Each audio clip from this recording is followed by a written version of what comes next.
Sometimes it's hard to see. Fall into my arms, let everything be. How can I answer your call if I don't hear you fall? There are no more heroes here, no more soul valor, just plain fear. No one to save the day. I'm gonna do it my own way. There are no more heroes here, no more soul valor, just plain fear. No one to save the day. I'm gonna do it my own way.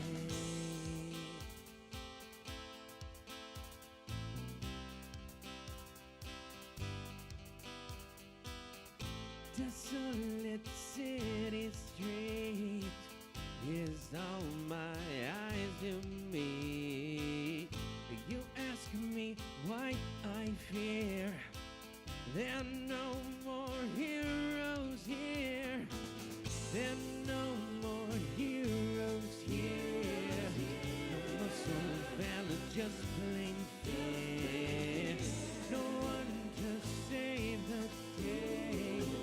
I'm gonna do it my own way. There are no more heroes here. No more soul valor, just plain fear. No one to save the day. I'm gonna do it my own way.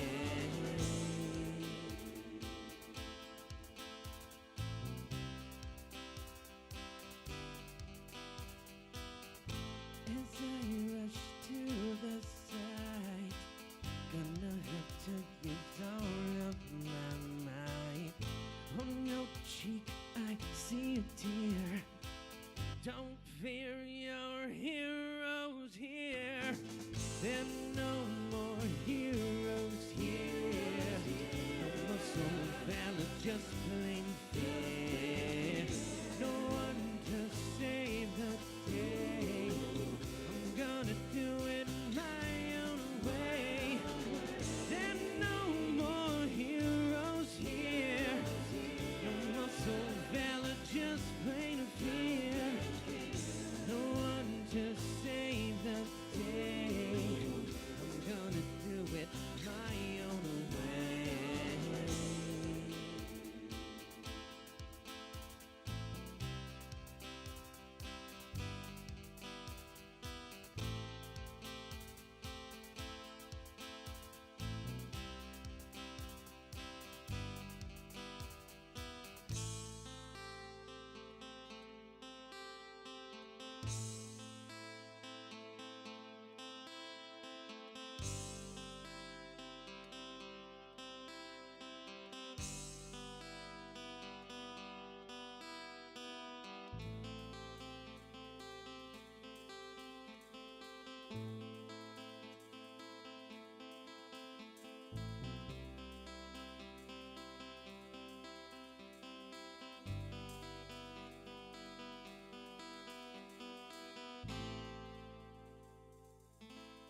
Good afternoon, ladies and gentlemen, and welcome. Y'all are here for day 8 of Teen Driver Education, the Hernandez Driveway. And today is, as I said yesterday, it's hump day. It's the middle of the class. All right, today is day 8. We've got 7 days after today for the live stream. Your final day will be one assignment. If you've taken a look at that assignment sheet list, you'll notice that it's listed as the final exam. Don't let it scare you.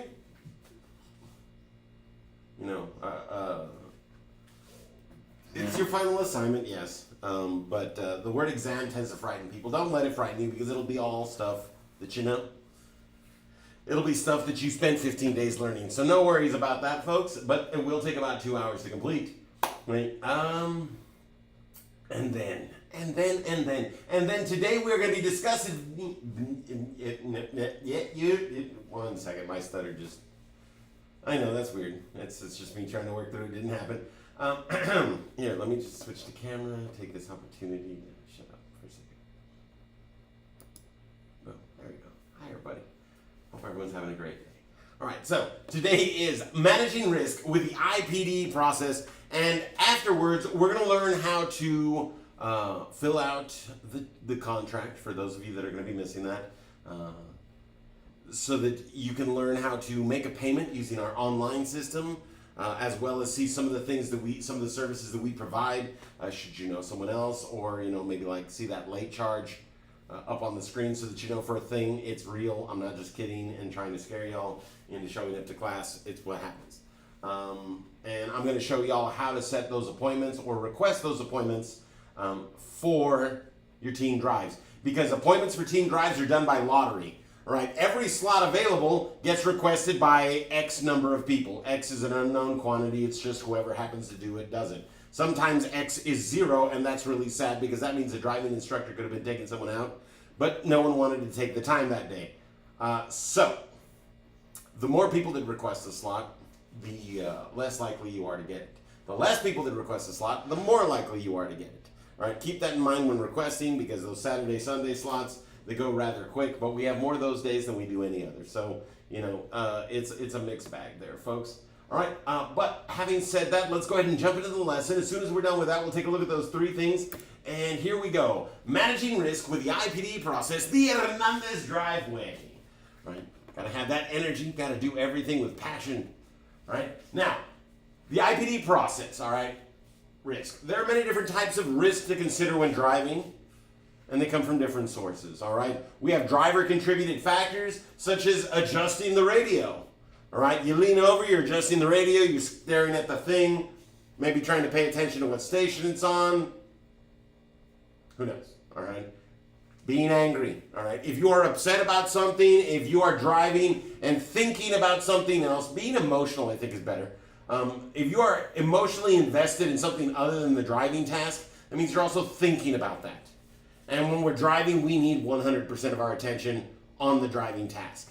Because even a little bit of drift, even a little bit of loss of focus can cause a collision, folks. All right? Having blurred vision, maybe it's from crying, maybe it's because you forgot your glasses, maybe you're feeling a little sick and your eyes are watering. Who knows? But if your vision's blurry, we need to drive slower and on lower speed roads so that we reduce risk of collision. Right, and in the event that it does happen, we'll be on a slower road, so it shouldn't be at high speed, and we can minimize damage. Right? People still groom themselves in the car while driving. Just assume your hair is going to get worse if you crash, and you can wait till you hit the parking lot to comb or brush your hair. All right? No.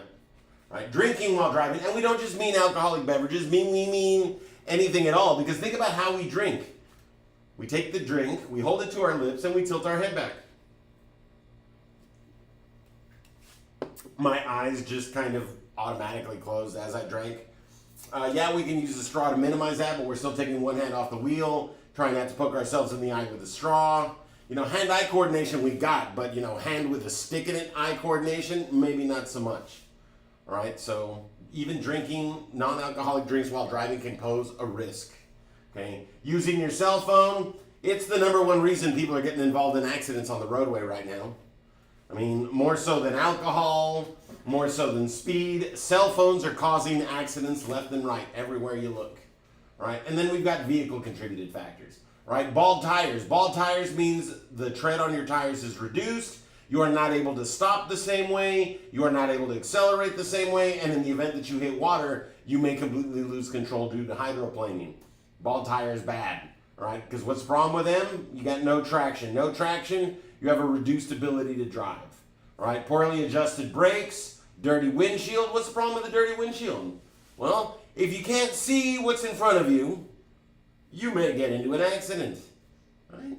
Broken headlights, same problem with a broken headlight, right? Broken headlights mean that we're not getting the illumination we need and we can't see something, right? Worn wiper blades means that windshield's not getting very clean and perhaps it's affecting our ability to see.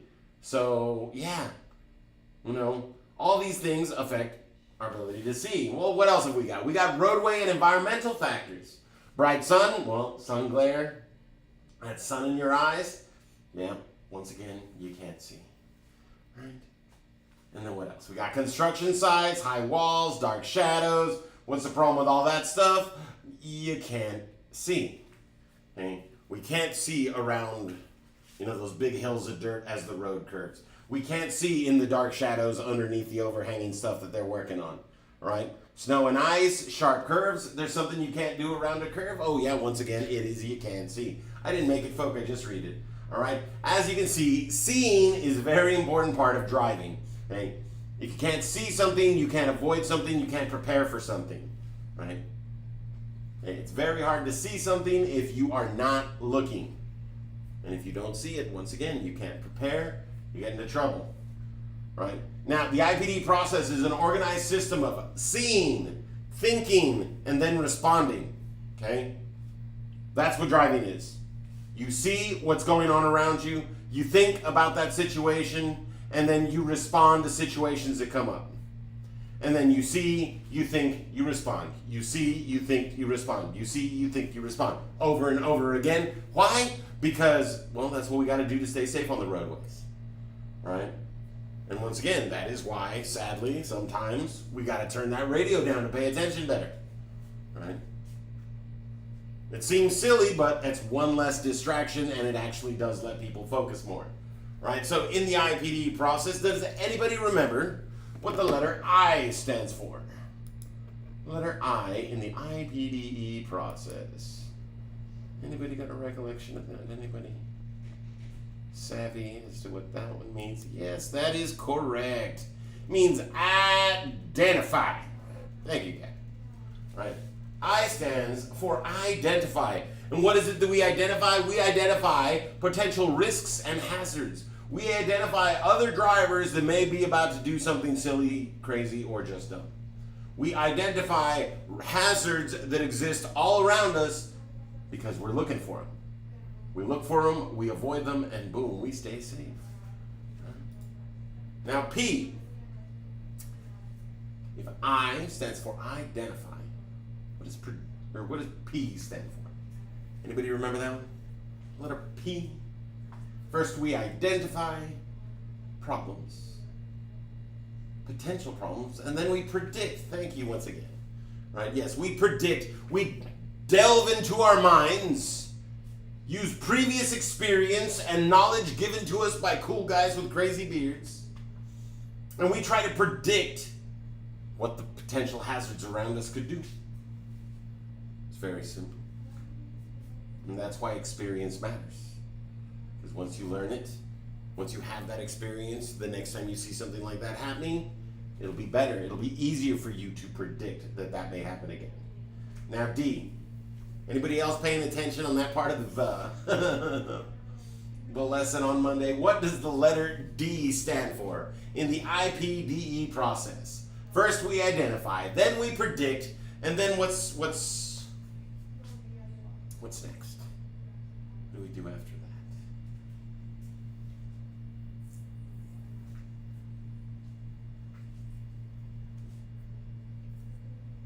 It's drive, right? No, it's not drive, folks. It's decide, right? The next thing we do is decide. And what are we deciding? We're deciding which course of action which path to take to stay safe. All right, I've got this person coming in on the expressway on the on-ramp right here. They don't have their signal on, but I'm pretty sure they want to get onto the express, so they're probably going to change lanes. Should I speed up? Should I slow down? Should I change lanes to get out of their way? Or is this person in the sports car probably going to want to make their way to the fast lane? You know what? I'm going to decide on slow down, back it up, let them get ahead of me, whether they signal or not. And ooh, look, they didn't.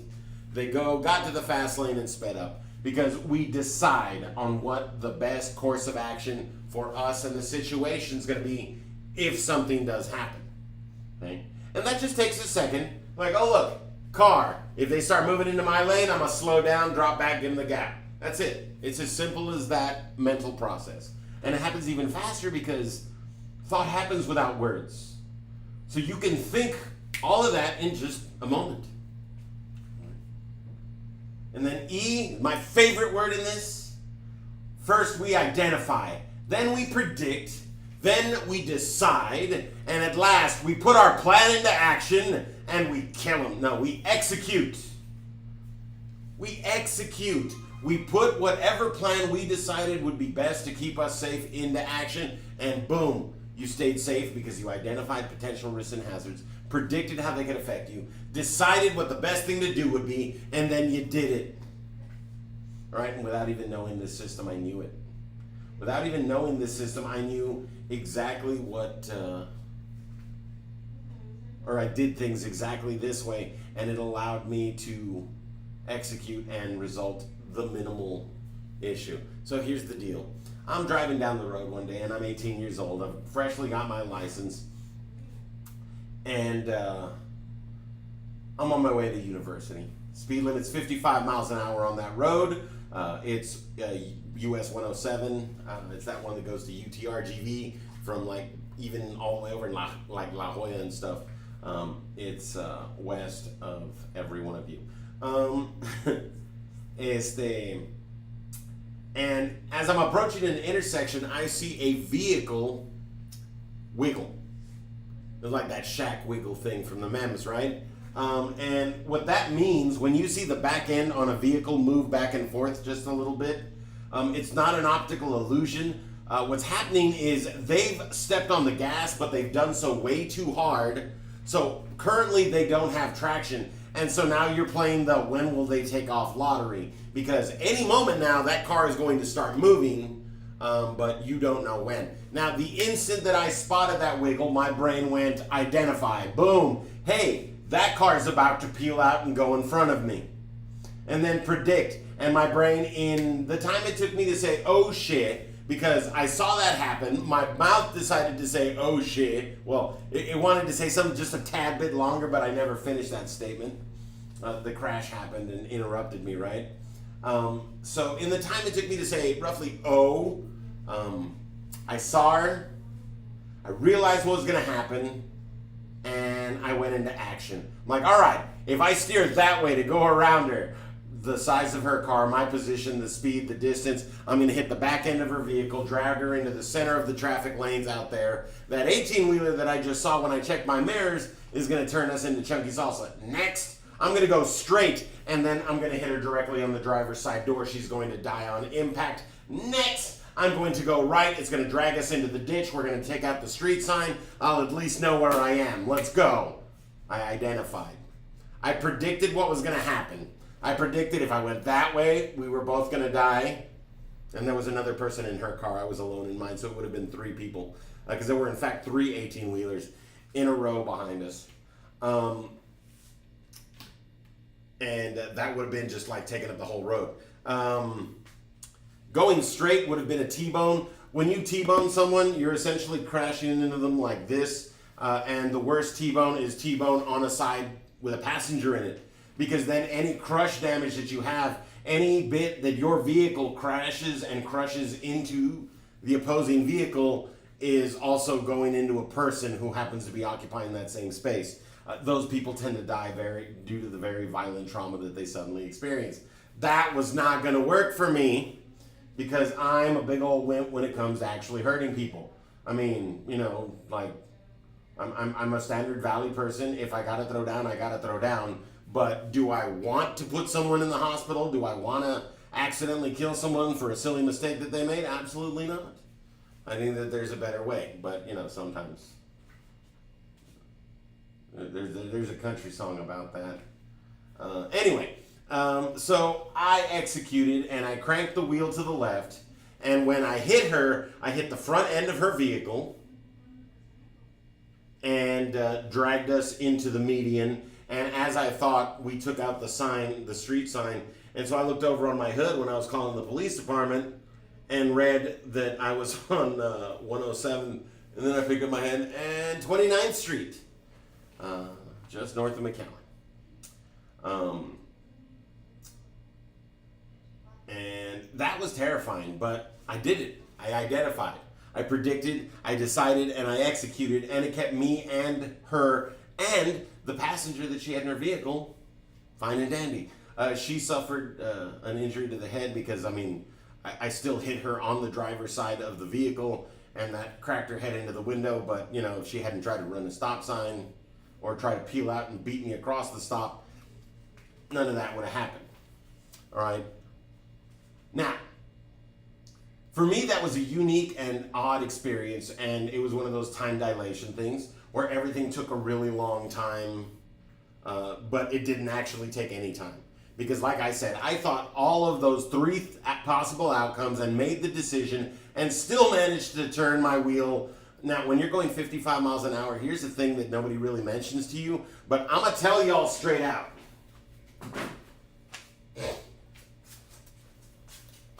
Straight up, right?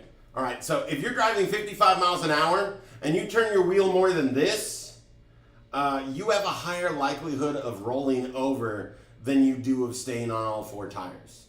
Now, does that mean that you're gonna roll over guaranteed? No. It just means it's more probable than not. You may have a really low car, you may have a lot of weight, there may be something going on. But at high speeds, this is a crazy dramatic turn and could result in collision all by itself. Right? So I turned the wheel the maximum that I could for the speed that I was going. And I only know that because I'm a big old physics nerd. And I really do get excited when it comes to the math and science aspects of the stuff.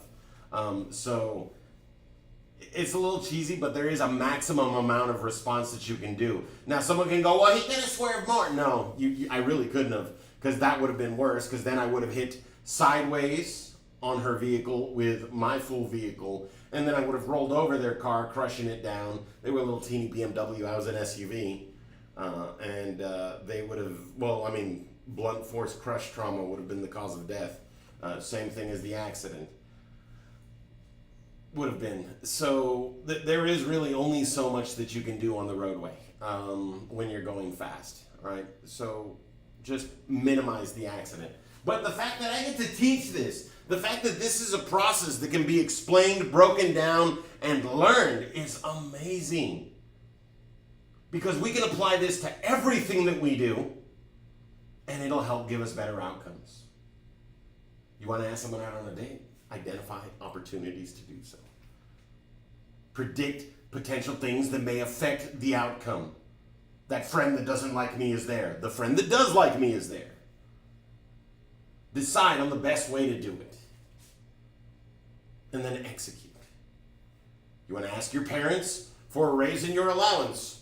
Identify reasons that they may say no. Predict things that you can do or they may do as like a counter offer. Decide what you're most happy with and then put it into action. Anything we do in life, we can actually apply IPDEs to, right? We do it specifically to driving. We point it out for driving because this is a great way to stay safe, right? But IPDE can help you. Anytime you're not sure on a decision, IPDE it out, right? And if you're pretty sure that it may get you in trouble, IPDE it out and see is it worth it or not, right? But it's kind of awesome that we can teach this. It really is, because that day it saved my life and it saved the lives of others, right? So, identify potential risks and hazards on the roadway, like someone about to run the stop sign or try to beat you across the intersection when you don't have a stop. Predict exactly what could happen and decide on what options you have to avoid the incident or minimize the incident. Because sometimes we're stuck, sometimes we're going to crash. So it's not always how can I get out of this, sometimes it's how can everyone survive this. And then execute. You put your plan into action, and we don't have a ton of time. All right. This is why new drivers drive with a couple extra seconds of following distance, because that gives you 2 more seconds of hamster on the wheel. All right. You know, you got a little bit more time for that little hamster to get going, and I got it, left, and save. Okay. Whatever it is. Whatever you got to do. You're giving yourself more time to get all this done, and you're giving yourself more time to stay safe. Right? So, the Smith system. Now, the Smith system is fantastic because there are 5 parts to the Smith system, and they're all about using your eyes. All right? So, aim high in steering. All right? Well, what am I aiming? You know, lift my arms. You know, do you all have turrets on your car? Can you tell me where you got yours? Because I can't find anyone that'll install some on mine. Oh, no, that's not what we're aiming. Dang. It's your sight. We need to be looking up. We need to be seeing not just what's right in front of us, not just the cars ahead of us or the traffic around us, but like down the road. All right? If you're approaching an overpass and you see all the cars on the top of the overpass are braking all of a sudden, hey, maybe there's something up there that's causing a hazard, and that's why everyone's hitting their brakes when they get up to the top. Maybe there's a traffic jam on the other side, and that's where we have to start slowing down. Right? Look as far down the road as you can see, take in as much as you can, and pay attention to everything along the roadway. Right? Figure out what can pose risks and hazards. Right? Keep your eyes moving. All right? If your eyes aren't moving, how can you see traffic around you? Now, Steve, when do I look around me? When do I check my mirrors? Here's a good one for you. Here's an explanation that no one else really gives. Right? When the environment around you changes, that means a car you were driving behind is now, or you were driving behind is now behind you. Your environment has changed. Okay? You are approaching an on-ramp, an off-ramp, or an intersection. Your environment has changed. Suddenly there are houses in the area on the road that you are driving. Your environment has changed. There's a business driveway that seems to be the only way in and out for people going to work. Your environment has changed. Anytime there's a change in what's going on around you, that's when we look. All right. That means if you're driving on a road all by yourself and there's an exit every mile, but there doesn't seem to be a damn thing on the road but you, then you're only really looking once a minute when that change happens. Right? But if you're driving on a busy road at a slow speed and everyone's in gridlock and it's like 4 cars get through the light each intersection before the light changes again, I mean, then you got to be paying attention to everything, and we got to constantly be looking because the stuff is changing around us every moment. All right?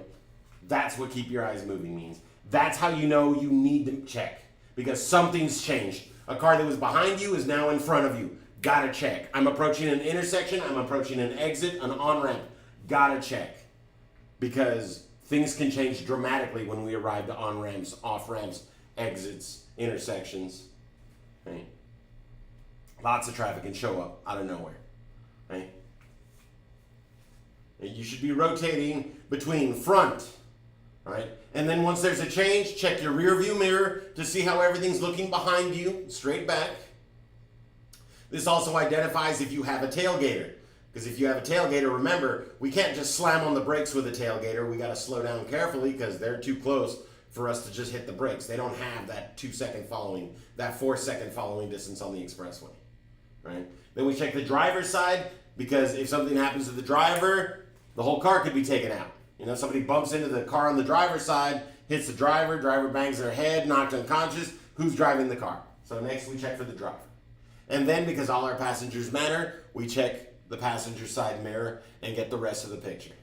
Right? If you got to change lanes, you got to turn, you got to make that blind spot check to the side, to the direction that you're going.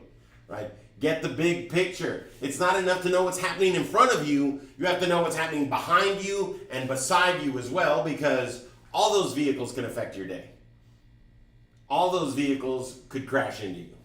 Right? And then make sure others see you. If you can't see someone else, if you are riding in someone's blind spots, then they can't see you. All right, if all you see is the back of his seat on the vehicle, but you can't see their face, right? But you can't see into the car window, you are in a blind spot, and they may not be able to see you at all. Do not remain invisible. Do not ride in a blind spot, because when they go to change lanes, if they don't check over their shoulder for that blind spot check, they may hit you. Okay? So pull up beside vehicles or drop completely behind them.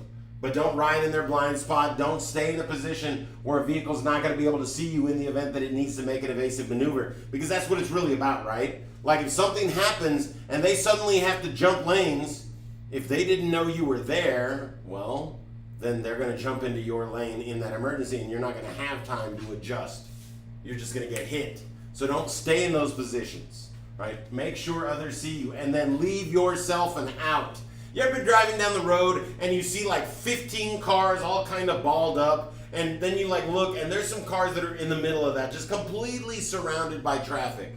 Where do they go if that lead car messes up? Where do they go if like a helicopter crashes out of nowhere right in front of their vehicle or in front of the lead vehicle? They go nowhere, because they can't go left because they box themselves into the left. They can't go right because they box themselves into the right. They can't go forward because the accident just happened there.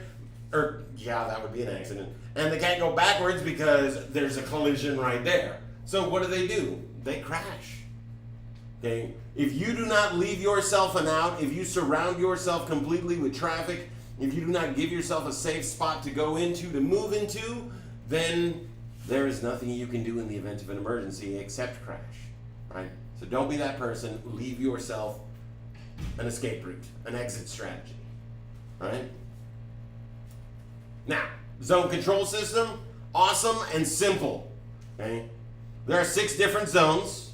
If I told you that the first 3 zones are front, front left, and front right, can any of my brilliant students guess, determine, using just this data, determine exactly what the other 3 zones are? Because it's really that simple, folks.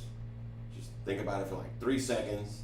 If the first 3 zones are front, front left, and front right, what are going to be the other 3 zones? Anybody? Anyone courageous today? Let me grab another soda. I'll be right back.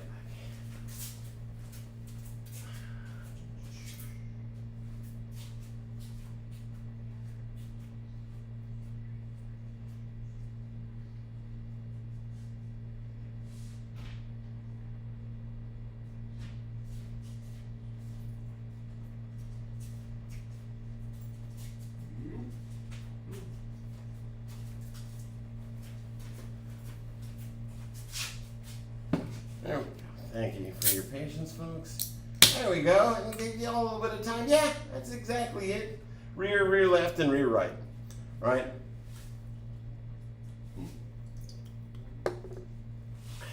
Right. And these zones can be in one of 2 states. Like a store, they can be open or closed. Okay?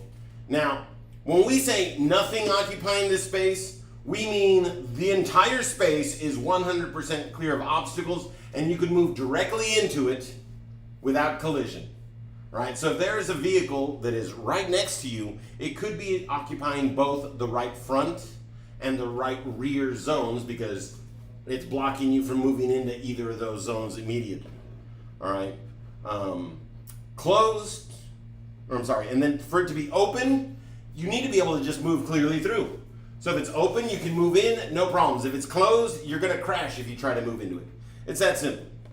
So with that in mind, you can create time and space by getting the best speed control, lane position, and communicating to other roadway users. All right? If you find yourself trapped at the back of like a wolf pack and there's just a bunch of bunched up traffic ahead of you, just take your foot off the accelerator a little bit. Drop back, open up that gap between you and them, and now all your zones are open. All right? But let's check it out. Sometimes we do have a little bit of traffic, so let's see here. Identifying zones. All right, there they are, and that dividing line is nothing complicated. It's you, the driver. Okay, everything behind your eyes, everything beyond where you can see is the rear. Everything in front of your eyes is front. It's that easy. Right? It's not a complicated system. It's just that simple. All right? So let's check it out. Your left rear zone, is that going to be open or closed? Well, as we said, if there is a vehicle occupying any portion of a zone, it is closed. Therefore, the left rear zone is most definitely closed. Right? If we try to move in there, we're going to hit that black SUV. Can't do it. Right? Now, our front zone, is it open or closed? I see no vehicles there. If we needed to move forward into forward in traffic, there is nothing obstructing us. So our front zone is most definitely open. Now, the right rear zone. Can we move directly into our right rear zone, or is this zone closed? What do y'all think?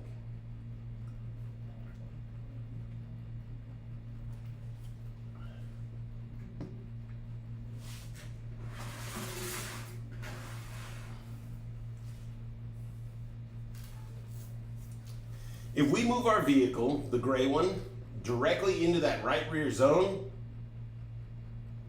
sorry, wrong way, we're going to have a collision. If we move at all to the right, we're going to collide with that green car next to us, right? See? So that's how we need to think of the zones. If there's anything in the way we're going to hit, if we try to move right into it, it's closed. Even if it's just a little bit. Now, can we fix this? Absolutely. Take your foot off the accelerator, allow that left rear vehicle to come forward and be in roughly the same sort of position as the right front vehicle. That'll put the right front vehicle completely forward and absolutely open that right rear zone, right? All we have to do is drop back. Is just take your foot off the accelerator, let traffic move forward just a little bit, and then we can make that lane change that we need to.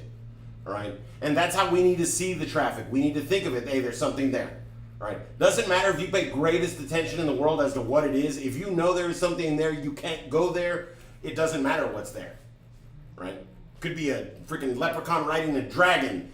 If you're driving and you're just trying to get somewhere, does not matter what's there. We just know, hey, I can't go that way right now. There's something in that spot, and that's all that matters. Okay.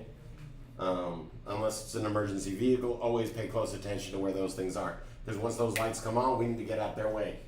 Right now, use an orderly visual search pattern to identify. What do we identify?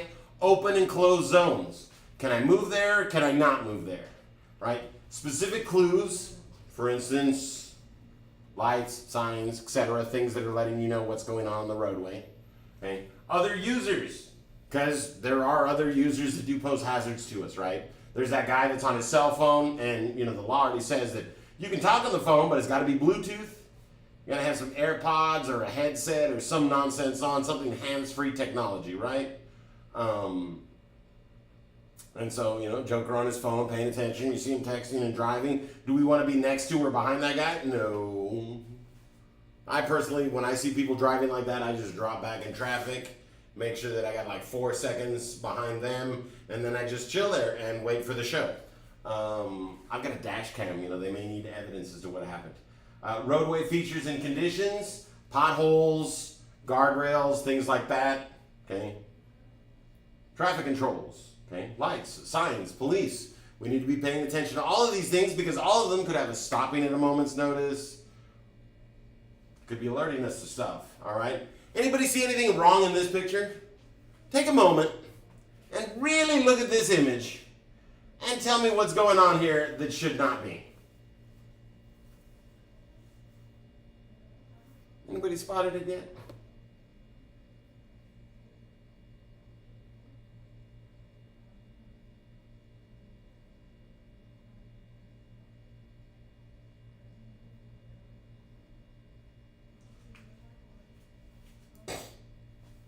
Someone ignored a red light, a bell like a railroad crossing, bling, bling, bling, bling, bling, bling, bling, bling, 2 arms coming down, and the fact that this was a 300-foot drawbridge,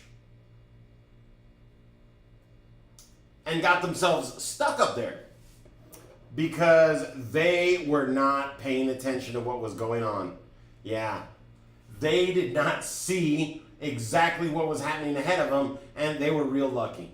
Now, had their vehicle been angled a little bit more, it could have tumbled. It would have gone down into these hooks on the bottom that are designed to catch refuse, and then they would have been rescued as their car gets crunched to clear it from those claws so that the bridge can go back down. But their vehicle would have definitely been toast.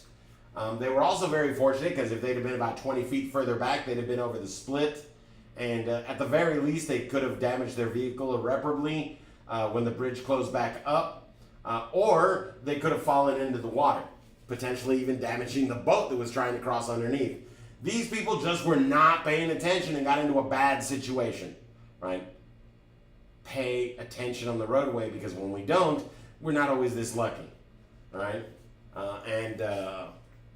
If law enforcement was called, that person definitely got a ticket before they left. Now, predict.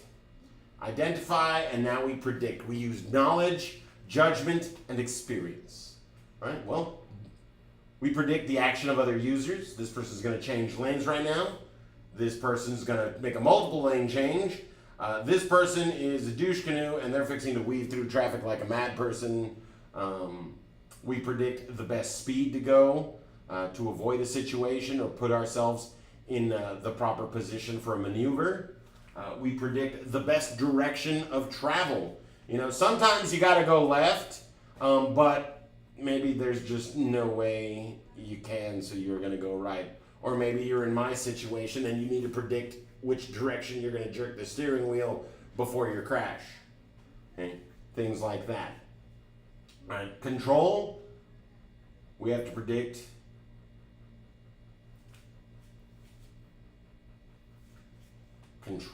how other people are going to control. Experience, to predict how we're going to control the vehicle, what we're going to do, what it is that they're not doing and we need to avoid them because of. Knowledge. Well, we're working on the knowledge part. That's what this is. Education is the dissemination of knowledge, right? And that's going to improve as time goes on, because experience is acquiring knowledge through life. Yes, it's fantastic. Right? Judgment. Remember that chart we took a look at? Reasons why people your age die. 48% was whoops. Right? So maybe not the best judgment, but you know what? That's a matter of perspective. All right? And if you're actually looking at things, if you're looking at life through an IPDE filtered lens, your judgment will get better. Because that's what judgment is. Judgment is the ability to go, should I or should I not? Because that's judgment right there. It's the ability to make a good decision, the right decision. That gets better. So don't worry, but we need to be careful. And then experience, well, right now. If your parents are perfect drivers, then you may actually have some high quality experience if you've been paying attention to them for a while. Okay? I will give you that much. But how many of us spend time looking at the car when they're riding shotgun? How many people are on their cell phone watching YouTube or some such stuff? Most people are going to be using their experience, their time for something more invigorating than, car, post. Not real exciting. I get it. It's okay. Right? So, no real practical experience. Right? But that's okay. Now, right now, you give yourselves that extra 2 seconds of time. Why? So that you can be reactive instead of proactive. Proactive means you see the problem coming ahead of time and you respond to it before it happens. You're ready for it. They cannot trick you. You've seen this trick before. Someone goes, hey, there's something on your shirt. You do not look down. You go, oh, would you get a napkin and take care of that for me, please? And then see the disappointed look on their faces. You do not look down, and they go, twink, and bump you on the nose. That thing is just older than, Joe. That's proactive. You knew what was coming. You responded ahead of time. All right? Now, to be reactive, you need to respond to something as it happens. Now, if you give yourselves a couple extra seconds of time, it's not as fast as blink. It's more like hey, there's something on your shoe, and you look down, and his hand's got to come all the way back up for your nose. All right?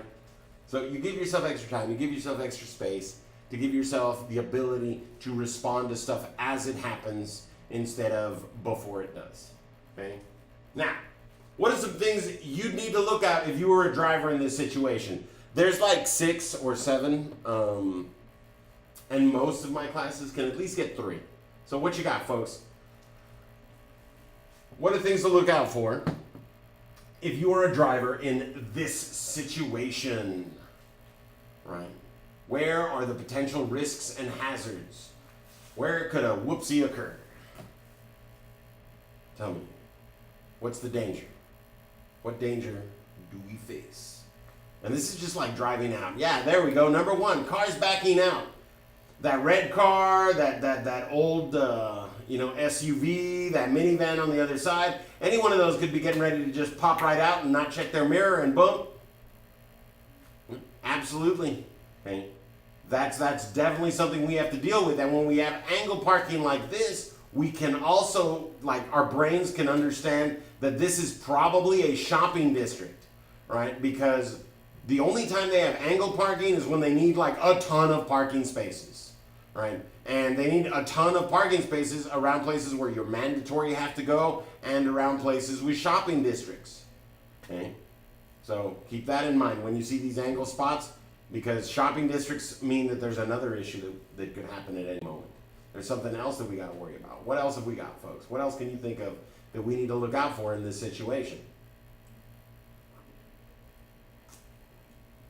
That line between us and the vehicle coming from the opposite direction is the "are you kidding me" line, is the double solid yellow line. But yes, Gabby, absolutely. We got to watch out for pedestrians in this situation, because with that kind of parking, that means pedestrians could be walking, crossing the street anywhere, not just at the corners. All right, if you've ever been to downtown McAllen, you know for a fact that people will put their head down, stare at their feet, and cross that road in full knowledge that no one's going to hit them because no one wants to get sued.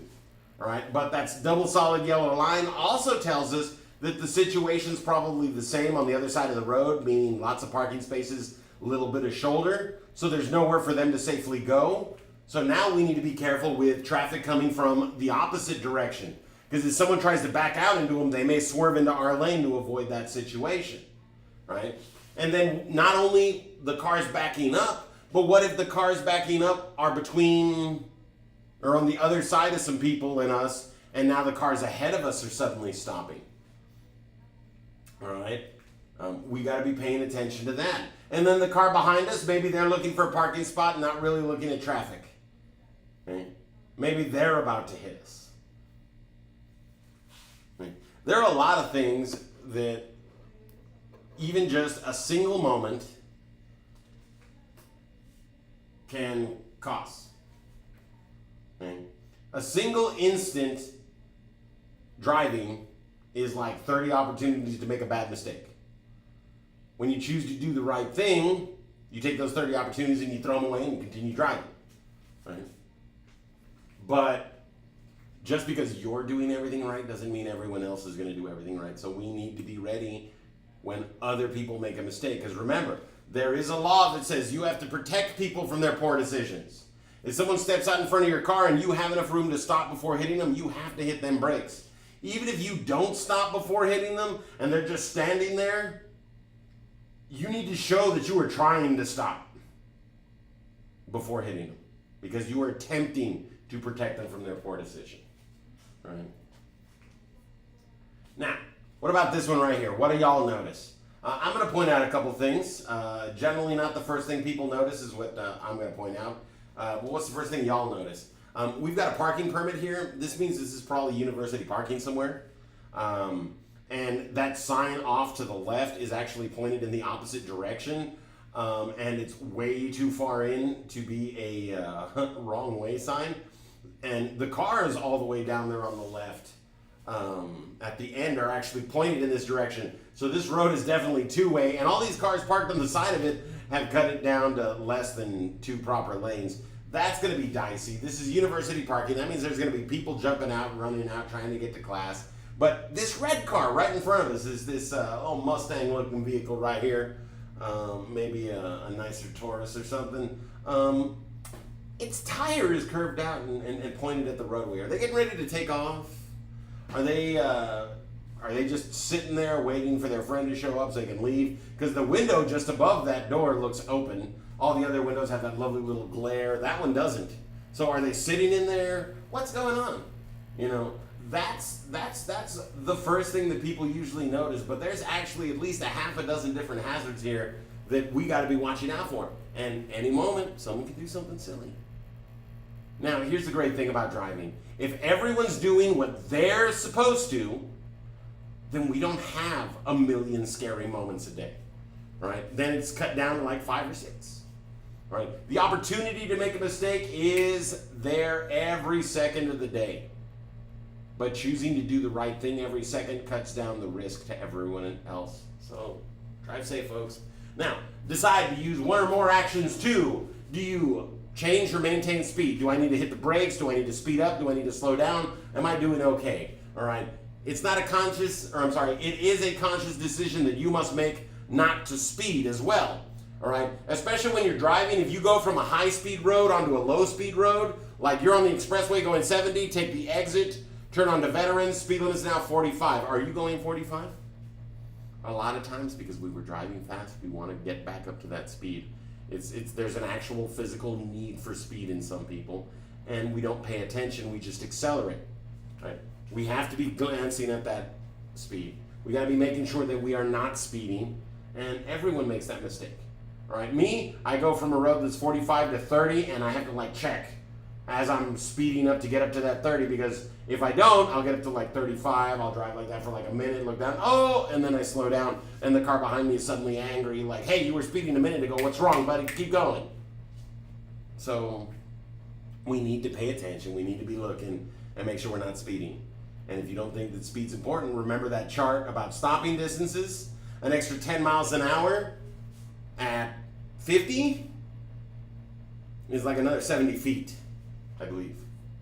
All right, that's a pretty impressive difference, right? 70 feet worth of dragging someone's body under your car because you couldn't stop in time. Probably not the best situation to be in. So don't speed, right? Change direction, because hey, sometimes like me, we got to choose. Do I go right? Do I go straight? Do I go left? What's going to be the safest thing? Well, this car over here looks like they're about to drift into that guardrail and bounce off this way. I should probably move over towards that guardrail since they're about to bounce off it and slow down so that I'm not on the same side of the road as them when they lose control. But you got to see that first. You have to experience stuff like that. And as a driver, you're going to see some crazy stuff over your lifetime. You're going to see people do ridiculous things over your lifetime. But the more nutsy, crazy drivers you run into, the better you become, because you can then predict those experiences again. You see the cues, the clues that are going to make that happen. That's why once you learn to drive, challenge yourself. Drive in a big city. Learn to anticipate the other users, but it takes years, folks. All right? Communicate. Use that signal, a hand gesture, yell at someone. I mean, if traffic's going 5 miles an hour on the expressway and you got to change lanes, hey, excuse me, sir, can I please move over in front of you? And then they open their window, what? And you repeat yourself, and they're, oh, yeah, go ahead. Because someone actually politely asked them. That's happened for me. And I was in a lane that was not moving, and it was actually a man. And I asked her, and she laughed real hard, and she's like, you go right ahead. And I got in front of her, and then I got to drive a whole mile, and then traffic sped back up. But that lane that I was in was stuck behind two 18-wheelers that had basically crashed into each other at moderate speed, come to a stop, still in contact, and they were just refusing to move until the cops showed up, like a couple adults. And traffic was backed up. But because I asked, because I used my voice and just politely asked if I could please move over, I got out of a bad situation. All right? When traffic's super tight and it's moving super slow, do not be afraid to use your voice and be polite, because you'll shock the heck out of people, right? All right? Execute. Kill them. No, don't kill them. Put your plan into action. This is the only physical step in the IPD process. Everything else is mental. We identify, we see it with our brain, and we're like, that person could cause a problem, that thing could cause a problem, that could cause a problem, that is a problem. Then we predict, that person could do this thing could, and then that, and then this. Decide, well, if that happens, then I'm going to just slow down and move that way. If this happens, then I'm going to speed up and get out of the way. If this happens, then I'm just going to change lanes that way. And if that happens, well, I'm hosed. So I need to drop back and hope it doesn't. Hopefully I can stop before it does. But then when it's time to put that plan into action, it's take the foot off the accelerator, adjust the steering wheel, hit the turn signal, hit the horn, do whatever that you do, but it's the physical portion. Control your speed, communicate, turn signals, our hands, our voice, our horn, okay? Headlights, body movements.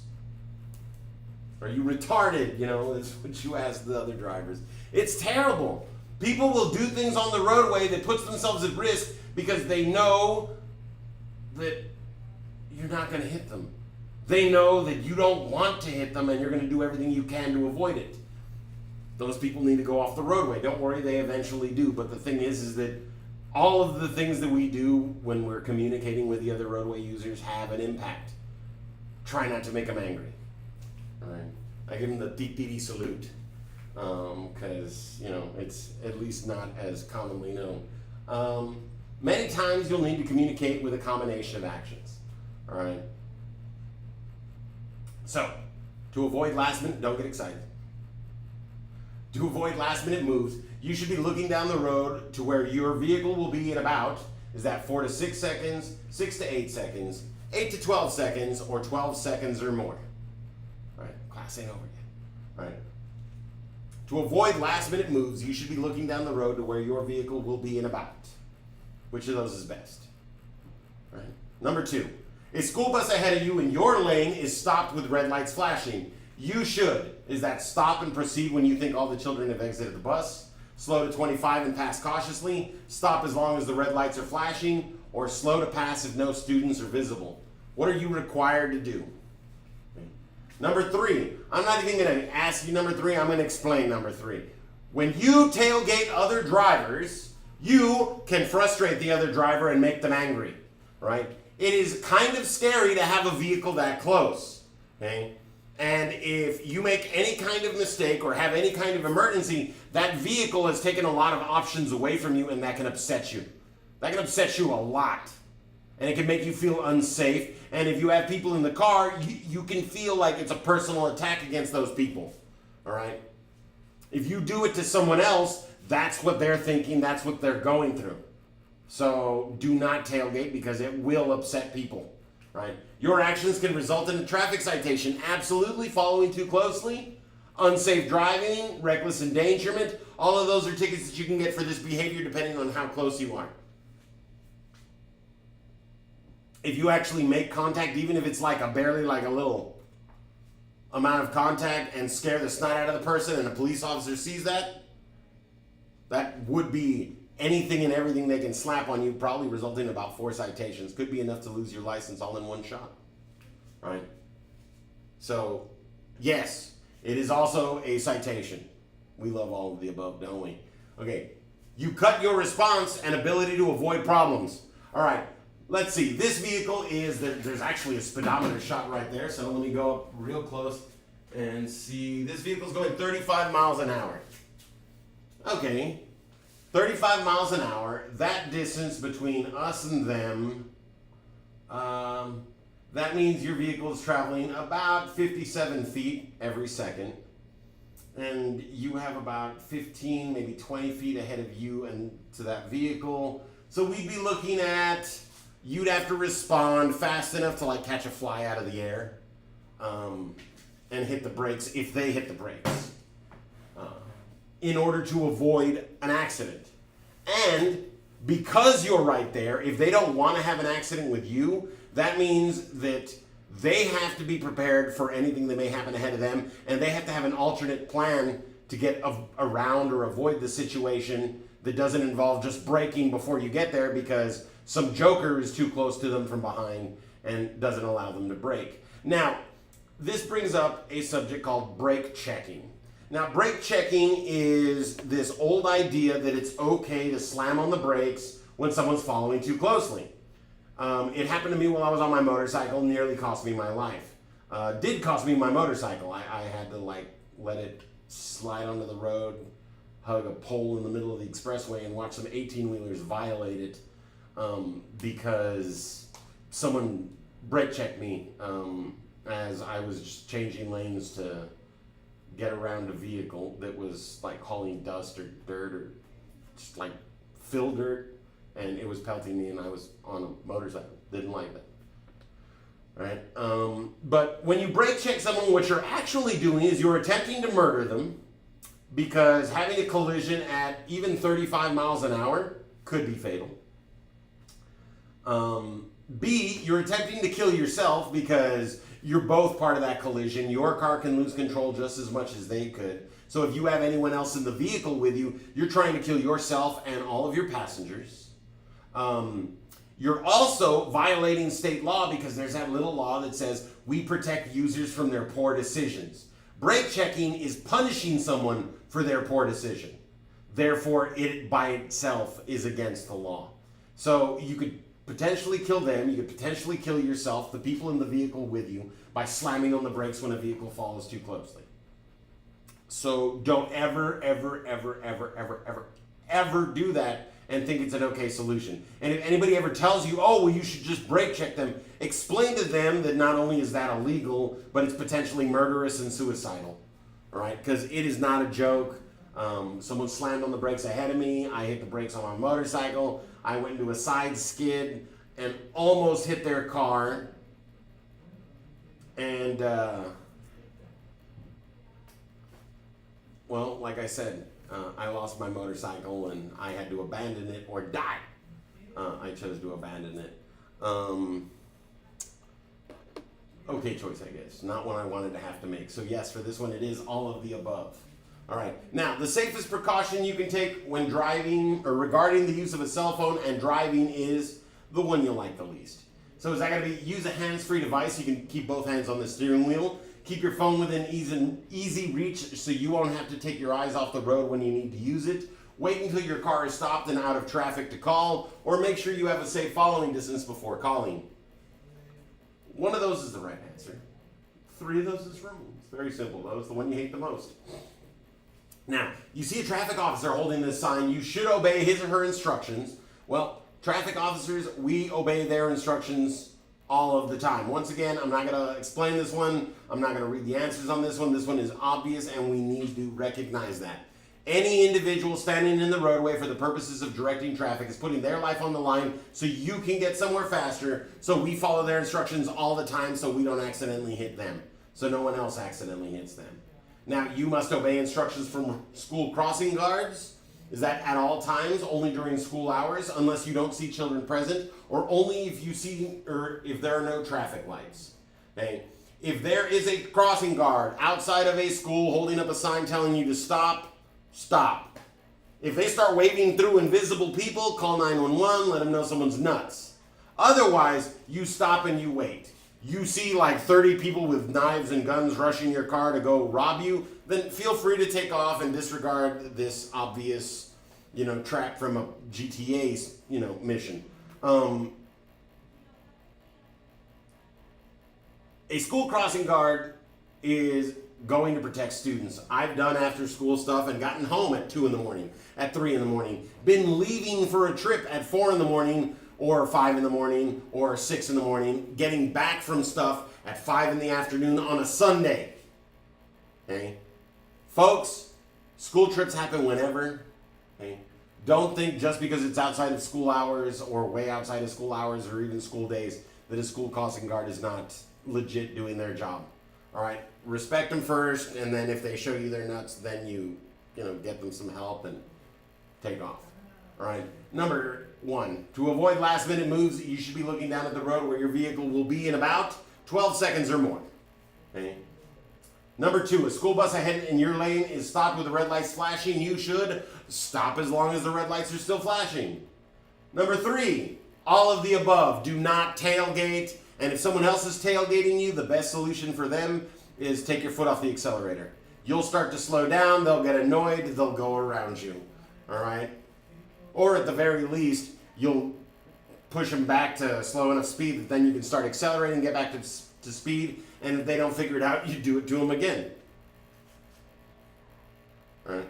Number 4, the safest precaution you can take regarding the use of a cell phone in driving is wait until your car is stopped and out of traffic to call. Until you're 18, that's your only option. When you're over 18, you have to be using hands-free technology, but they do allow you to send a call using your fingers. But that's still a distraction, folks. The best thing to do is just wait. If a call's important enough, you'll stop for it. Okay? Number 5, you see a traffic officer, we obey them all the time. Number 6, you see a school crossing guard, we obey them at all times. Okay? Don't assume you know better, please. Okay? Now, all right, and this is actually going to be part of y'all's homework assignment. So that is it for the PowerPoint. However, I did mention we are going to have some more stuff to do.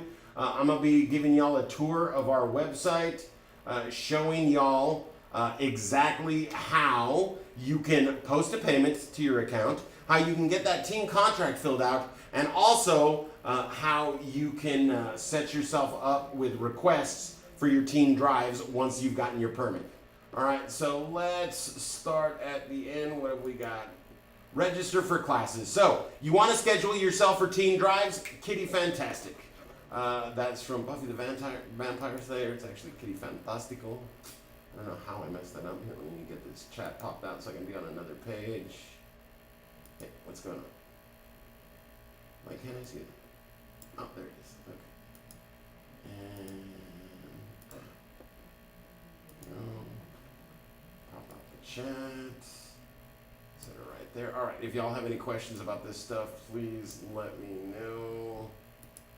So let's see. And then, yeah, I got you. So right here. Okay. You are going to click on register for class DPS road test. That's this big button up here, the one that's like highlighted and it keeps flashing. All right. Now, wait, I'm on the wrong tab. I'm on the wrong tab. Haha. All right. Boom. Right here. Okay. So you click on that, and that's going to load up this screen right here. Okay. Now this screen is the different services that we offer. All right. You do not need an adult road test. You're trying to register for a class. You don't need a DPS road test because that's to get your driver's license, and we're not there yet. What you need to do is go to these 4 tabs up here. The first one, then we have adult driver education, teen driver education course, but the one y'all need is the last one. It's going to be this one right here, teen lessons. All right, you click on it and it'll automatically bring up Teen Drive FAR, Teen Drive Weslaco. If you signed up and you are currently, and let me scroll. There we go. All right. Now, if you signed up and you currently live in closer to the Weslaco location, then you'll select Weslaco. You want to do all your drives in the same place because we'll have one sheet of paper for you, and it's an actual piece of paper that we later scan in. It's not digital from the get-go, so you have to keep them all in the same spot. So do your drives in Weslaco, do your drives in FAR. Your decision, whichever is more convenient for you. We're going to go to the Weslaco one because it's got, well, actually, let's do the FAR because that one usually has more options on the weekends. All right, so we're going to go to FAR. And so the next available date for driving over here in FAR is, or over there in FAR, because I'm in the Weslaco location right now, is Wednesday. We've got a slot available at 4 o'clock in the afternoon. The driver is going to be Mr. Dino Tuttle. That's on that side where it says Teen Drive FAR. Right, now you would click on the next, there we go. You would click on that next button right there. Once you've logged in, it's specifically signing you up for the request for that. And then you move on to the next day. Okay, well, I can drive that one. Let me see. Okay, the next day I can do the 4, I can do the 5, I can do the 6, I can do the 7. The 6 o'clock has 2 individuals right here. You'll click the one that you want. If you don't care, then you click the one, and then you go back to it, and then you click the other, and you make the other request. So instead of just getting 1, 2, 3, 4 requests, you've got 5 requests for that day. Okay? and then we move on to the Friday, and then the Saturday. Now, people, we understand that y'all have school and after school stuff and lives. Y'all are available for 2 hours a day for this. Y'all are available for another 30 minutes maybe, or like an hour plus for this, and then another 30 minutes to an hour for the homework. Okay, y'all can find time once a month to get a lesson scheduled. Request as many drives as it takes for as many hours that you do have free, that you can make time just once a month, and then do that, right? So you're gonna go through, so we got the Friday requested, now we're gonna request every drive we can drive on the Saturday. All right, Saturday 9, we got 2 people. Saturday 10, we got 1. Saturday 11, we got 1, right? Oh, boom, next. Right, Sunday, we got 2 drives available. You select those, and you just do that. You pick and pick and pick and pick and pick, and keep asking, and when you request one that nobody else does, you definitely get that one, unless you've already been approved for another. But if you go through and request like 30 drives and don't get approved, and you're like, hey, I've been trying to get a drive approved, but I haven't been able to, is there anything I can do, or is there a way that well, let me check. And then we check, and boom, they've requested 30 drives, but none of them have been approved. Sure, let me get them a drive set up. Let me help them out, all right? But if you've requested 2 drives and you're upset that you haven't gotten one, well, yeah, that's the breaks. On average, our students request about 15 and get 1. That's on average. That means for every person that gets lucky and gets it when they just request the 1, there's another person that requests like 30, 40 times that they finally get their 1. Okay, but the great thing is you just need 1 a month. Okay, month 1, month 2, month 3, month 4, month 5, and then right as month 6 is approaching, or right as you're going through your 6th month, you take that last one, and then you call us, then like, hey, I've already got all my drives done or scheduled, and I wanted to schedule the 7th drive for as close to the 6-month date on the back of my license as I can. Right? Can I get a drive on this date? And then you give us that day. And we look and we'll help you out because you've done everything you had to. You've made all the requests. You got it done and you're getting your license in them 6 months. We'll help you out. We got your back because you did everything exactly what you need to. Just let us know. Call us and be like, listen, I got the other 6 drives done. I need to get that last one scheduled. This is my 6-month date. What do you guys have available? We will do our best to help you. Okay? If you do your best to get it done right, we will do our best to help you. All right? And that's the scheduler. It's that simple. Like I said, if nobody requests the drive, then the first person to request it gets it. And over the summer, where everyone was like, well, I'm going to do my drives on the summer, I had drives that like never got requested. I didn't have to come to work on some days. I could have come to work and driven, but nobody wanted me. Nobody wanted the drive. And it's not because I'm not entertaining in the car. It's not because I don't teach you well. It's because people weren't staying on top of their drives. They weren't getting their 1 every 6 months. I drove a couple people that had taken teen drivers ed almost 2 years ago, and were still trying to get their 7 drives done.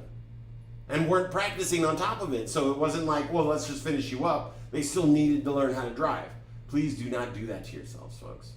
Take the lesson with us, learn, get lesson 1 as soon as possible, and then practice those behaviors that we teach you. And then come back for lesson 2, and then practice what we reinforce, the things that you still need to work on, and the things that you're doing right. And then lesson and lesson and lesson. And by the time you get to lesson 6 in 6 months, you will be a competent, confident driver. But you have to do one other thing. You have to practice as much as humanly possible. Any chance you get to drive, hey, it's just a quick 5-minute trip to the corner store and back. I'll drive. Can I drive? Can I please drive? Do not put off driving, okay? Some people, it's kind of scary. Other people, it's no big deal, right? It only takes 20 minutes to learn the basics. And it takes a lifetime to master, all right? Do not worry that you are not an expert driver after 5 minutes, after 5 days, after 5 weeks, after even the 6 months. Because the driving test, the one that gets you your license, is like, can you drive a total of 10 blocks without breaking the law, without forgetting the signal, without not looking at intersections, like actually driving the way you're supposed to? Can you hold it together for 10 blocks? Make a few turns. Yeah? You can go to the store, grab some ice, some Cokes, go to another store, pick up a gallon of milk and head back home without crashing, fantastic. Then you have the skills necessary to pass the driving test. It's that easy, right? But people demonize it. They make it scary because they want to, right? Not because it is scary, but just because mentally that's what they want to do. They want to make it scarier. It's not. Driving's simple. We just got to dedicate ourselves. All right, so now you want to make a payment? That one's simple too. You click on more up here in the corner. It's hidden underneath the scary bearded face. But as you can see, it creates a little pop-up window. All right, it's got resources. If you want to schedule your DPS appointment, there's a big old button right there. You just click resources, let the page load, and click the button that says DPS Scheduler, and it'll help you schedule your appointment to drop off your stuff at DPS. It's right there, it's convenient, it's easy, it's a link on our website that takes you directly where you need to go, and you skip the maze, wind up right at the entrance. All right? It's a great little resource right there. But if you want to make a payment, you click Make a Payment. Now let's take a look at some of the payments we have. Teen gas fee. When gas is over $5 a gallon, well, or is it 5 or 4? I just blanked. It's either 4 or 5. You'll know because we're charging it and it's in the contract if you read it. But the teen gas fee. In the contract it says we're going to charge you 10. We figured out it only takes 5 when gas is at those levels. I think it's $5 though. Or $4 though. That's how much gas we're using on a single lesson. So we're not trying to rip you off or anything. It's just when gas prices are really high, we want to recoup that money. When it's lower than that, we pay it. No problem. You don't have to pay anything. But you may have to pay that fee if gas prices get too high. All right? Now the no-show fee, teen driver education, that's $40. If you don't show, if your glasses or contacts don't show, if your permit doesn't show, if you show up in chanclas with no sensible shoes on you, you will not be allowed to drive. So show up on time, early in fact, by at least a couple minutes, right? With your appropriate footwear, appropriate clothing, your ID, and everything you need to drive, folks. All right? And then teen driver education, that's the one we're working on, right? Right? So teen driver education, you'll just click on this, right? We've also got our DPS tests on there and adult driver education, but the one y'all need to concern yourself with is this one. So you clicky that one, and then boom. Now, obviously I'm using our office account and we have no payment history, but yours is going to tell you how much you owe. Okay, you can select everything from $10 up to the full remaining balance in $5 increments. So 10, 15, 20, 25, 30, 35, 40, all the way up to whatever it is that you owe. If you want to create and make an online payment, this is available to you, easy peasy lemon squeezy. All right? And it's just that simple to use. You're going to pick the one you want, add it to cart, and then you'll proceed to your checkout. All right? If you do get charged the $40 no-show fee and you need to take care of it, you'll come back to this page, click on the $40 no-show fee, and boom, it's that simple. All right. When it comes time to take your DPS road test, we do the DPS driven test. 1 attempt for 60, 3 attempts for 80. And if you bought the 80 and you need more attempts, we sell them at $20 for more. Or $20 a piece after that. Right? We teach adult lessons. We have packages if they want to buy a bunch of hours together and save a little bit of cash. Or we have an hourly rate. We have an adult live class in English and in Spanish twice a week in our FAR location, and whenever we have 3 or more students available in our Weslaco location at the same time. Okay, that's available. If you lose your certificate, we can make you another one at the cost of $20. I'm sorry that the screen's, let me see if maybe shrinking the screen will help y'all. There we go, there it is. All right, we do create duplicate certificates. That certificate that we issue you after you've passed the test and paid the course in full, if you lose it and you need to get your driver's license or your permit again, well, you need it. It's important. So we do provide duplicate certificates, but that is at a cost, folks. So please, keep track of them. Don't lose them. All right, and oh yes, and then lastly, the teen contract, right? So that's the only one that we're still missing is learning how to do the teen contract. And that one's super easy, folks. Right here next to our names, when you log in, it's going to give your name. We're logged in for the office, so it says office heads. You click that little down chevron, the extra wide V, down chevron. I like that word chevron. And then you go to contracts. right? You click on it, the first one that's going to pop up is the Teen Driver's Education Contract. Right there, teen course registration. You fill out all of this information. If you have not already filled out this particular contract, we do need one from you because this is the information that we use to identify the information necessary for your certificate. Okay? So if you don't fill one of these out, we don't have your name, your date of birth, all that information that we need to make the certificate so that you can get your license. Please do get one filled out. All right, let's see here. And what else have we got? Let's see here. Once you do have classes booked, you can go to our website, click on My Bookings. Now, when you do get approved for a drive, you're going to get an email confirmation from us telling you, good news, your drive has been approved, and you're going to get the date and the time slot. When that happens, make an alarm for 2 hours before it. Make an alarm for the day before it. The one on the day before it, driving lesson tomorrow at, and whatever time you got approved. The alarm 2 hours before it, driving lesson in 2 hours. Make another alarm 30 minutes before, or however long times 2 it takes to get to our office from your home. If it takes 20 minutes, then 40 minutes before. That way you can be like, Mom, Dad, I have a lesson in 40 minutes. It takes 20 minutes to get there. Let's get crack-a-lackin'. All right. They may not know what crack-a-lackin' is, or they may laugh that you use something so old as that. You know, could go one way or the other, but you're not going to get in trouble because you're being responsible. And that's what the driver's license requires, is y'all to be super responsible. It requires y'all to stay on top of it, because if you don't book your one lesson a month, and you take 2 years to get that done, that means you delayed you getting your driver's license by 2 years. If you're scared of driving, don't be. People have accidents every day, right? But like 10,000 times more drive safe and sound without an issue every day, right? I rolled my car 1 foot and put a dent in my car on somebody else's ball hitch. Other than that, and I do admit doing that because I was distracted in a parking lot moving at a mile an hour thinking I'd be fine, and nope, I wasn't. It was funny though. Other than that, I have been driving for 22 plus years and basically following the same rules that I teach y'all. As a matter of fact, my driving's gotten better since I started teaching, because you know that's how you improve after you get your black belt. You teach someone else, right? And I haven't had another accident. I have not died. I have not put someone else's life in jeopardy, because I'm choosing to do the right things at all times when driving.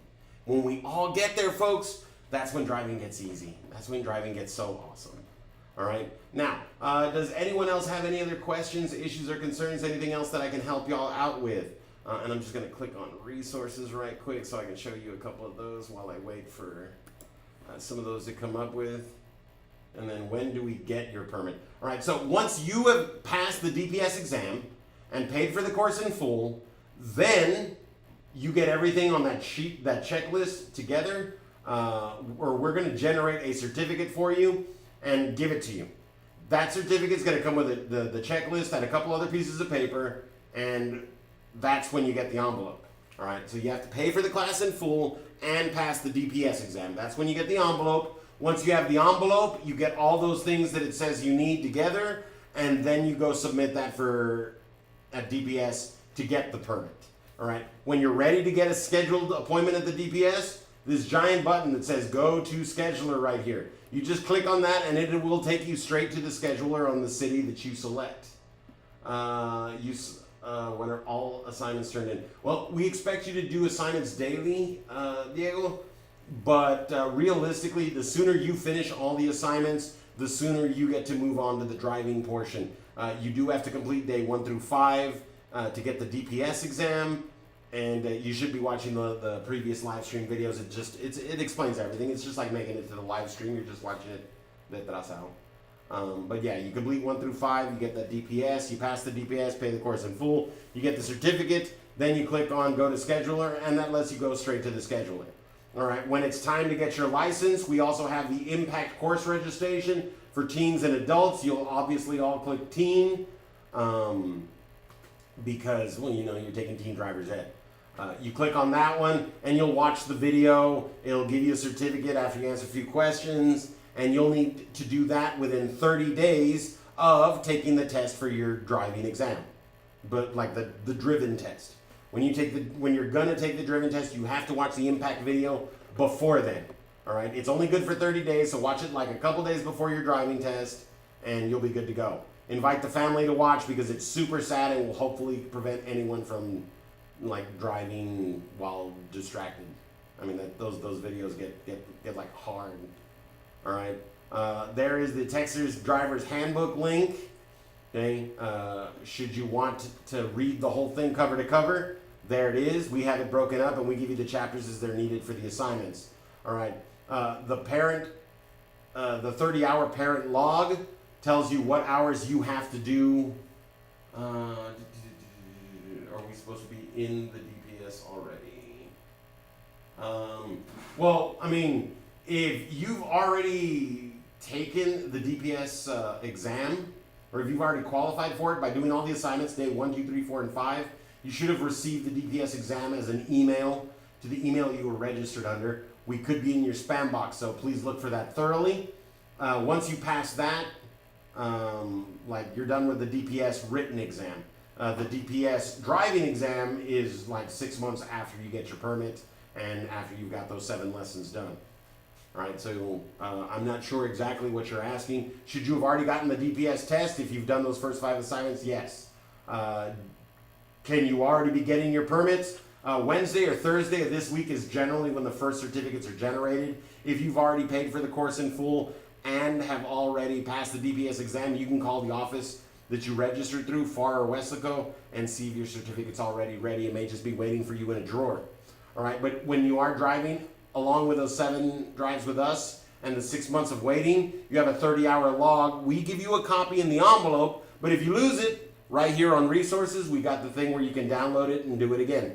All right, Texas residency affidavit. We have some notarized by a notary republic, or notary public, not republic, notary public, so that it's legally binding and it works for DPS here at our office. And then the Texas driver record, you don't have to worry about that one. Other DPS forms, and that takes you to the DPS website.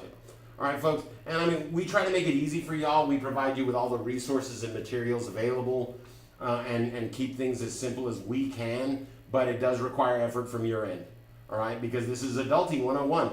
Your driver's license, maybe, you know, your parents are helping you out with the cash to pay for it. Maybe you're paying for it. But at the end of the day, it's your license, and you're going to be the one renewing it for the rest of your driving life. All right, so this is a great place to step forward and, you know, make that change to be more assertive, to work harder at these things, folks. All right, any other questions? Anything else I can help y'all out with? Anything else that y'all need to know? Because that's pretty much it that you need to worry about on our website. And we'll be posting a video as to exactly what you need to do for the DPS to get the permit. We'll get that posted tomorrow. And that also has repeated instructions on how to get to the scheduler and how to request drives, because you are going to need to get those 7 requested drives done. And then last week, which is next week, we will go over all of these things again at least once or twice, just so that everyone's sure, everyone remembers, everyone has the ability to access those things when they need them so they can get those drives done. Because we're motivated. We want to get y'all, because it doesn't do anything for y'all to pay for something right now and then wait 6 months or a year of forgetting all the stuff we taught you before getting into the car. So let's get this knocked out as soon as possible, folks. All right? But I'm not seeing any other questions, issues, or concerns. So, ladies and gentlemen, thank you so much for joining us today. Today was day 8 of Teen Driver Education, the Hernandez Driveway. All right, folks, tomorrow we got day 9, and ooh, day 9's a fun day, isn't it? Isn't it? I kind of enjoy it because it's performing basic vehicle maneuvers, natural law, and car control. It's what we call Physics Day, and it's the day I get to get my nerd on. We got some great videos explaining the physics of driving, stopping, force, momentum, and it's important stuff to know because driving out there it's life or death when we choose to do things the wrong way. You know, we're putting people in jeopardy when we drive selfishly and drive for our own need, our own time constraints. We got to remember we're sharing the roadway, and we got to be awesome when we're out there. And then on Friday, we will be discussing alcohol and other drugs. Steve's going to get a little bit real with y'all about some stuff that Steve's encountered in his life. Because, you know, when it comes to drinking, people always tell you about drinking and driving, don't drink and drive. Well, I got some stories about just drinking and hanging. I got stories about drinking and going to the club. I got stories about drinking and going to the beach that'll make you think twice before you drink and do those activities, folks. So thank you so much for joining us. Y'all have a fantastic evening. We'll see y'all tomorrow. Same bat time, same bat channel for your Live at 5 afternoon driving lesson. Here with Steve. Thank you for joining us once again. Bye, everybody. Be safe, be well, and observation. Be looking when you're riding in the front seat. See those signs, see the traffic, see what's going on, and learn to use that IPDE. Start applying it to life. When you're not sure what to do, try IPDE. See if it'll help. All right, bye, everybody. Take care and be well.